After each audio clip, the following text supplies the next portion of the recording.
So in this tutorial, I will be showing you how to apply for a credit card here in Canada using Wealthsimple. Once Wealthsimple is opened up, I want you to go to the home page here and just scroll down a little bit to where it says open or move account and then select that and then select open a new account.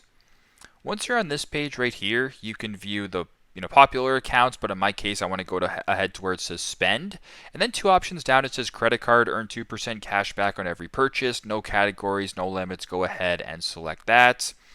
Then once you're here, you can read all about the credit card that is being offered through Wealthsimple, some of the benefits, etc. You can also see the fees if you want. You can also scroll down and kind of go from there. You can see the income, etc. And if this looks good to you and you want to proceed with the application, go to the bottom, press apply, and then complete the next steps that follows. So that is how you guys can apply for a credit card here in Canada using Wealthsimple. Thanks again for watching and hope this helps.